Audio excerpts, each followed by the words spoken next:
권호구입니다. 정말 오랜만에 클래식 영상으로 돌아왔습니다. 많이 기다리셨죠? 네, 잘 알고 있고요. 아마 저희 가족만 기다렸을 거예요. 오늘 클래식 영상에서는요.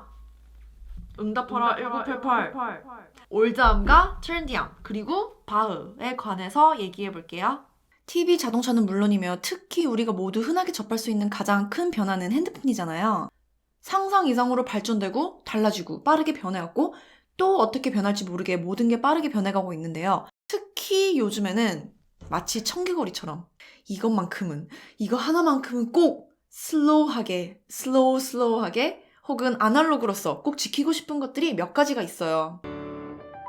다이어리, 실물 다이어리 혹은 플래너. 유학하면서 생긴 습관인데 그때는 스타벅스 플래너가 없어서 실제 테이블 캘린더 달력에다가 다 일정, 약속, 기억해야 될 것들을 모두 기록하고 메모해놨어요. 오랫동안 그러다 보니까 스마트폰 혹은 노트북이 생긴 후로도 그 습관이 안 없어지더라고요. 지금까지도 저는 아이폰 그리고 랩탑에다가 항상 노트를 하고 달력 일정 이런 거 다 적어 놓고요. 그리고 또 실물 캘린더에다가 또 똑같이 일정 해야 될 거 기억해야 될 어떤 그런 메모들을 꼭 해놔요. 지금까지도 꾸준히 하고 있는 저의 어떤 올드한 습관이지만 클래식하다고 생각해요. 아닌가? 폴라로이드 사진기. 특히 제 거는 너무 무겁고요. 들고 다니기도 불편하고 뚱뚱하고 묵직하고 예쁘지도 않은 이 폴라로이드 사진기를 저는 꽤 오래전부터 갖고 있었어요. 그리고 안 쓴 지도 꽤 오래됐어요. 훨씬 편한 아이폰도 있고 DSLR도 있고 그런데 이 아이는 포기할 수가 없더라고요. 그리고 마지막 하나는 LP예요. 제가 생각했을 때 아직까지도 가장 아날로그적인 감성을 갖고 있는 대표적인 물건이라고 생각해요. 그래서 저는 갖고 있진 않지만 이 세상에서 LP가 사라지지 않았으면 좋겠어요. 얼마 전에 TV에서 응답하라 시리즈가 재방송을 하더라고요. 생각해보니까 아마 그때부터인 것 같아요. TV에 응답하라가 나온 후로부터 사람들뿐만 아니라 모든 것들이 역주행하듯이 다 옛날로 응답을 정말로 한 것 같아요. 쉽게 볼 수 있는 얘가 패션이죠. 불과 얼마 전까지만 해도 통 넓은 바지들을 볼 수도 없었고 촌스럽게만 느껴져는 정말 돌아올 것 같지 않은 옛 패션 중에 하나였는데 정말 언제부턴가 트렌디가 됐고 그리고 이제 올드함, 더 이상 올드하지 않고 클래식하고 또 이런 것들이 이제는 지금은 트렌디가 된 거를 보면은 정말 흥미롭고 신기하기도 한데 이러한 응답은 클래식 음악에서도 있었던 일이에요. 베이토벤, 슈만, 브람스 이 세 사람의 공통점은요. 음악 작곡가의 클래식 작곡가이고요. 그리고 제가 이 클래식 영상에서 한 번씩 다 다뤘던 인물들이에요. 그리고 또 다른 공통점이 있다면 이 세 사람을 연결해주는 인물이 하나가 있는데 그 인물은 바흐. 바흐는 도대체 누구야? 라고 한다면 우리가 한 번쯤 들어봤을 법한 그 음악 상식 퀴즈에 잘 나오는 문제 중에 하나인 음악의 아버지는 누구? 바흐! 클래식 음악에서 말하는 음악의 아버지는 요한 세바스찬 바흐입니다.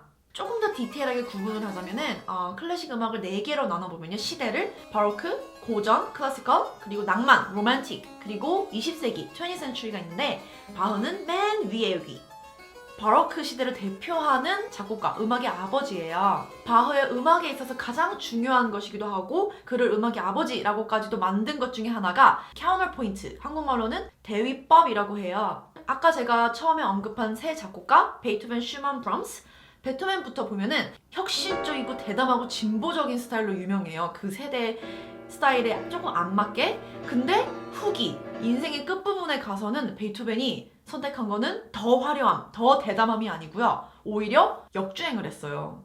뒤로, 바흐한테로 돌아갔어요. 김건모가 소주, 사람의 인생을 성공, 어떤 실패 이런 거를 소주에 비유한 것처럼 더 나아가고 더 화려해질 수 있었음에도 불구하고 베이토벤 스스로 좀 되돌아보기 위함이 아닐까라고 생각해요. 바흐의 음악을, 바흐의 작곡 기법을 들고 오면서. 그 다음에는 브람스.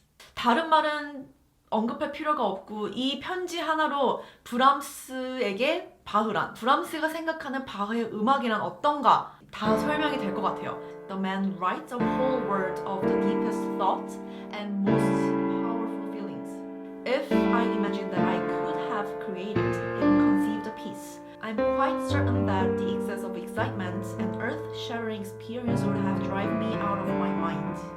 이 편지 하나로 바흐의 음악이 어떤 건지 브람스에게 바흐란 이 모든 게 표현이 되는 것 같아요. 슈만은 듣기에는 정말 간단하고 심플한 음악이지만 음악의 구성상 절대 쉽지 않고 어렵고 복잡하고 엄청난 정신적 포커스를 요하는 바흐의 음악을 선택을 한 것 같아요. 그래서 그의 작곡 기법, 카운터포인트, 대비법을 정말 혼자 깊게 파고들면서 연구하고 실제로 공부하고 그리고 그 공부하던 그 당시에 슈만의 곡들을 보면은 바흐의 대비법이 들어가 있어요.